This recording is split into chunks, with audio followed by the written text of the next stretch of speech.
정말 밝혀지면 밝혀질수록 충격적인 사람이 있죠. 이형학 사건. 자, 이번에는 본인이 밝혔던 아내의 유서가 아내가 썼던 그런 글이 아니라 음란 소설물의 한 부분이었다. 이게 알려졌어요. 네. 저 깜짝 놀랐습니다. 그렇다면 아내 유서는 없었던 건가요? 대체 뭐가 뭔지 모르겠어요. 저도 참 굉장히 많이 놀랐는데요. 네. 이게 아내가 사망한 후에 네. 이제 이영학이 아내의 유서라고 하면서 경찰에 자발적으로 제공을 한 겁니다. 네. 침대 밑에서 찾았다라고 이제 이야기를 한 것이죠. 그 A4 용지 4장 분량의 어떤 그 네. 출력물이었는데요. 당시에도 논란이 있었습니다. 왜냐하면 유서를 저렇게 타이핑을 해서 출력을 한다라는 게 좀 통상적이지 않죠. 그리고 또 이영학 집에 대한 여러 가지 그런 그 조사를 했는데 그 당시에 있었던 컴퓨터 등등을 살펴봐도 이 내용이 들어있는 그런 파일들이 없었다는 거죠. 그렇기 때문에 도대체 이게 아내가 쓴 게 맞는지부터 의문을 많이 자아냈습니다. 그런데 아니나 다를까 이번에 경찰이 확인한 바에 따르면 이게 그 아내의 유서가 아니었다는 거거든요. 그렇다면 현재까지 알려진 바에 따르면 유서가 없는 상황입니다. 그렇다면 자살이라고 보기에 뭔가 한 번 더 의심을 해야 되는 상황으로 가는 것 같고요. 또한 이영학이 도대체 그렇다면 왜 이런 확인하면 뻔히 드러날 만한 그런 음란 소설의 일부분을 유서라고 제출을 했을까? 도대체 그 목적이 뭐고 이유가 뭐고 배경이 무엇인지, 그리고 또 여기 더 나아가서 이영학이 그렇다면 정말 아내가 스스로 목숨을 끊은 것을 그냥 방조한 데 그치는 것인지, 아니면 그 이상의 범죄를 범한 것인지, 이 아내의 그런 사망에 관해서도 점점 더 사건이 좀 이상한 쪽으로 흘러가는 것 같습니다. 네, 지금 뭐 이상한 쪽으로 흐르고 있다고 말씀해 주셨는데, 근데 이 이영학이 아내가 숨지기 전날이죠. 지난달 5일 새벽에 강원도에 있는 의붓 아버지 집을 찾아가서 의붓 시아버지, 그러니까 아내에게 시아버지죠. 의붓 시아버지와 아내를 둘만 그 집에 남겨놓고 자기는 빠져나왔습니다. 그래서 이제 이것을 성폭행 현장이라고 경찰에 신고하기 위해서 그런 상황을 만든 거 아니냐. 또 이런 지적이 나오고 있어요. 네. 어떤 내용입니까? 그러니까 이제 말씀하신 대로 이영학이 부인이 숨지기 전날에 그 의붓 아버지 집으로 부인을 데리고 가서 거기서 의붓 아버지하고 부인 단 둘이만 남겨놓고 밖으로 나왔다는 거죠. 그래서 처음에는 이게 증거를 확보하기 위해서, 그러니까는 이영학이 내 부인이 의붓 아버지한테 성폭행을 당했다라고 주장을 했지만 딱히 증거가 없다 보니까 뒤늦게라도 증거를 확보하기 위해서 일부러 기회를 만들어줬다. 처음에는 그렇게 이야기가 나왔었는데, 이게 또 지금 이야기가 나오는 것은 단순히 증거 확보 차원이 아니라 두 사람 사이에 그런 어떤 기회를 만들어 놓고 바로 그 시간에 경찰에 신고를 해가지고 경찰이 현장을 덮치도록 해서 의붓 아버지를 성폭행범으로 몰아가기 위한 고도의 계획이었다. 이런 얘기가 지금 나오고 있습니다. 그런데 이제 결국은 뭐 경찰이 안 왔다면서요. 실패를 했다고 하는데, 그런데 이제 이영학 뭐 정신 지적 장애 2급이다. 굉장히 머리를 썼어요. 이게 가능할까요? 참, 저 궁금합니다, 이거. 네, 그 지적 장애 2급이라고 하면 IQ 70 정도의 수준으로 우리가 볼 수가 있습니다. 네. 그래서 평상시에 다른 사람의 도움이 없으면 사회적인 활동하는데 많은 장애가 있음을 우리가 쉽게 알 수가 있는 것이죠. 근데 지금까지 여러 가지 범행 수법, 계획 뭐 등을 본다고 한다면 IQ 70을 훨씬 이제 넘는 것은 아닌가 생각이 됩니다. 그렇다고 본다면 제가 그 추정컨대 이 정신장애 등급을 받기 위해서 그 절차를 보면 정신과의 진료를 받습니다. 그런데 거기에 여러 가지 체크리스트를 하는 정신감정 체크리스트가 있는데 이것을 허위로 일부러 틀리는 이런 식으로 하지 않았을까 저는 이제 그런 추정을 하는 것이죠. 그리고 이것이 이제 그 국민 건강관리공단에 내게 되면 거기에 다른 정신과 의사가 이미 낸 것만 확인을 하지 직접 다시 만나서 대면하지 않습니다. 그런 면으로 봐서는 이것 역시 사기 행각일 가능성이 크다. 특히 이제 왜냐하면 이 사람의 그 명의로 되어 있는 그 자동차가 2000cc가 아닌 1999cc입니다. 이것은 장애인인 경우에 재산 목록에서 제외가 돼서 기초생활 그 수당을 계속 받을 수가 있거든요. 이것까지 생각을 했을 가능성이 있다고 본다면 도저히 IQ 70의 지능으로서는 할 수 없는 것이다. 그래서 역시 지적 장애 역시 일부러 속이는 이와 같은 행동을 한 것이 아닌가 이게 추정됩니다.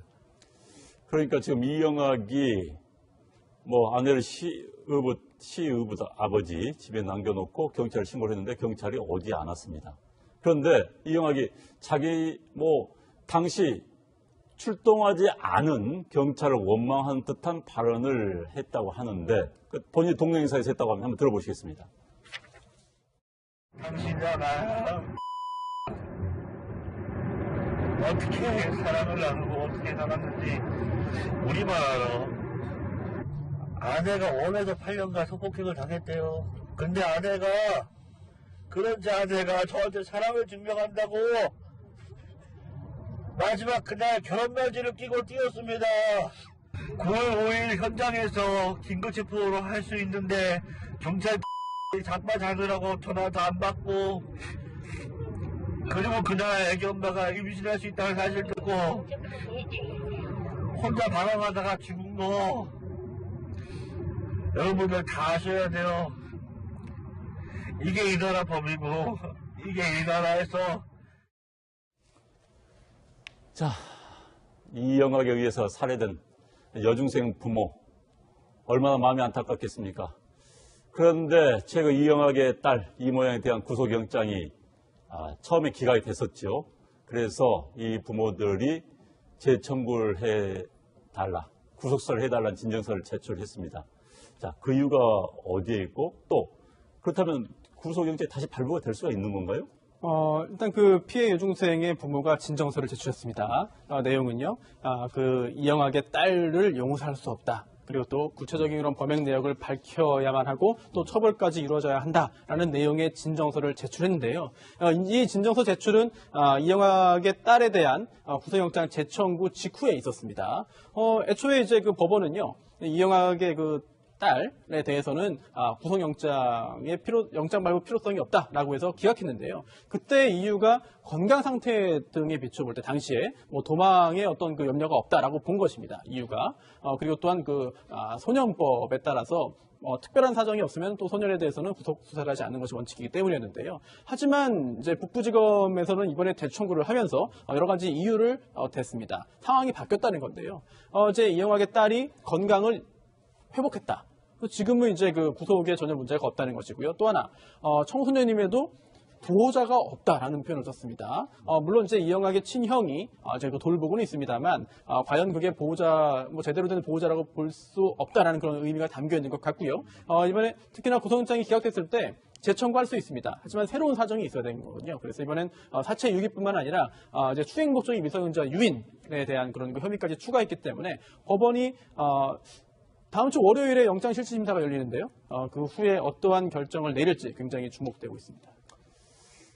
그리고 이영학의 어머니가 이번 사건을 알 수 있었다, 예. 연루됐다, 이런 이야기가 나오고 있어요. 어떤 예, 얘기입니까? 그 어머니 얘기하기 전에 이 피해 여중생 부모님 얘기 한마디 잠깐 말씀드리면, 그러니까 이영학의 딸도 피해자일 수 있다는 말이 방송에 굉장히 많이 나왔습니다. 네. 아버지에 의해서 조정열 됐기 네. 때문에 뭐 여러 가지 피해자일 수 있다. 근데 피해 여중생 부모 입장에서 보면 피해자는 내 딸인데, 내 딸이 피해를 당했는데 방송에 나와서 사람들이 가해자를 피해자라고 하네?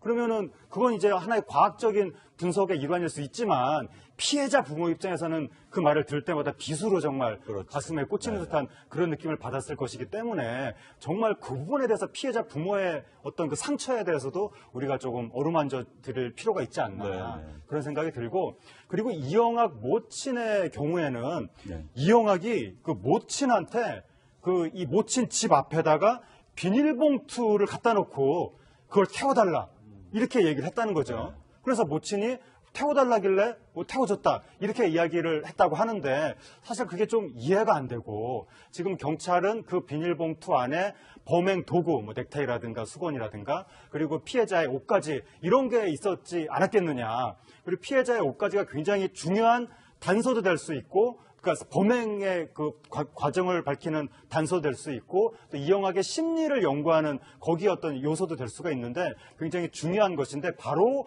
어머니가 태운 것이 아니냐. 근데 다른 증언이 나온 게 뭐냐면 이영학이 어머니한테 그냥 비닐봉지만 드린 것이 아니라 자신이 사람을 죽였다는 말까지도 하면서 비닐봉지를 드렸다. 이런 얘기가 나와서 뭐 웃으면서 사람을 죽였어요. 뭐 한 대 때렸더니 그렇게 됐어요. 이렇게 말을 했다는 증언도 나오고 있어서 어머니가 상당히 깊은 수준으로 범행에 대해서 알면서 증거를 인멸을 하고 이영학을 그동안 도와준 것이 아니냐. 그런 이야기가 나오는데, 이게 아무래도 이영학이 그전부터 이러한 비슷한 패턴의 행동을 해와서 이영학이 뭔가를 인멸해달라고 요구를 하면 어머니가 기계적으로 인멸해주는 어떤 패턴이 그동안 있었던 것이 아니냐 그런 의혹도 있는 거고 아니면 이영학이 굉장히 사람을 능숙하게 조종하는 그런 경향이 있는 것으로 보이는데 이영학 어머니도 이영학한테 그동안 조종을 당했던 것이 아니냐 이런 의혹도 있습니다. 자, 그렇다면은 이영학 어머니가 네.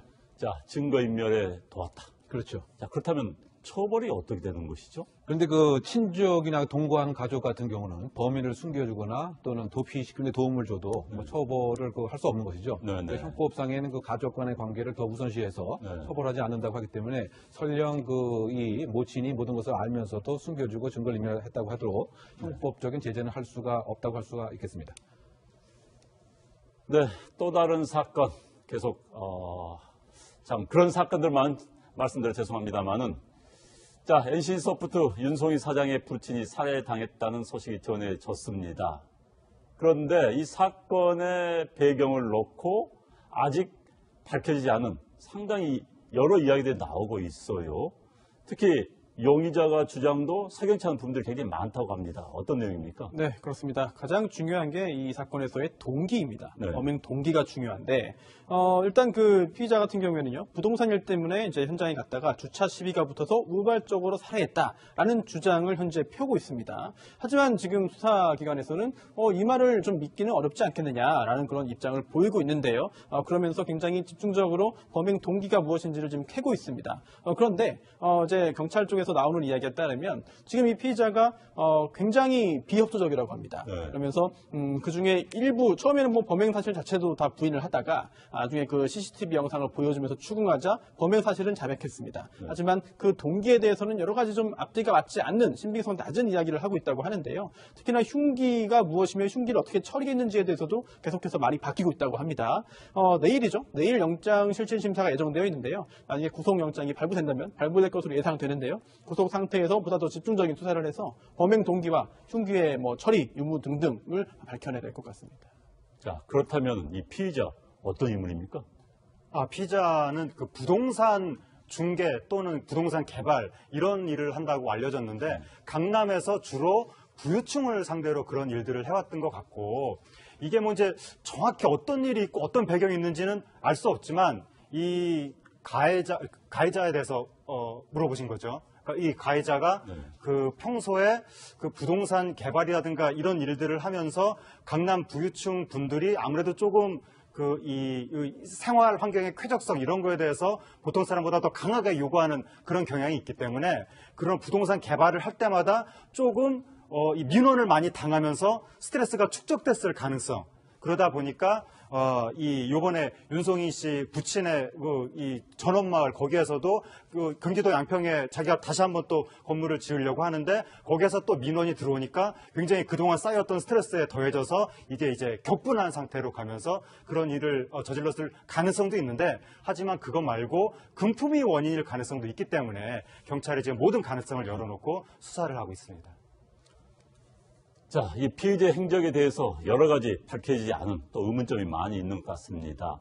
빚을 많이 지고 있다는 이야기도 있고, 사건 전에 본인 차에 블랙박스에 전선을 빼놨다는 이야기도 있고, 좀 석연치 않은 점들은 어떤 점들이 있습니까? 그러니까 이제 그 가장 핵심적인 것이 한 2시간 정도 미리 와서 이 지역을 배회하고 있었는데 그때 구체적으로 무엇을 하고 있었던 것인지, 바꿔 얘기하면 윤 씨를 특정하고 있었던 것인지, 아니면 그 지역에 부유한 사람이 사니까 소위 강도 목적으로 누구나 오면은 한번 납치를 해서 데려갈 것인지 이와 같은 부분이 상당히 좀 석연치 않고요. 또 더군다나 이제 그 나오는 시간을 보게 되면 8시 정도에 이제 그 윤 씨 차로 나왔는데 과연 혼자만 있었던 것인지 아니면 다른 사람이 함께 있었던 그 공범의 형태는 아닌지 이 부분도 좀 석연치 않은 점이 있는 거죠. 왜냐하면 이 범인 허 씨의 차로 분명히 그 지역에 왔는데 그러면 윤 씨의 차로 몰고 나서 다시 그곳을 도보로 온 것인지 이런 부분이 좀 석연치 않고요.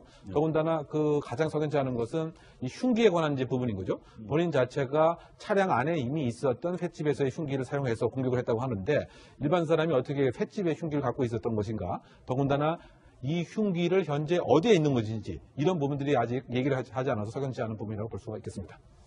네, 세 분과의 대화 여기서 줄이도록 하겠습니다. 네, 감사합니다.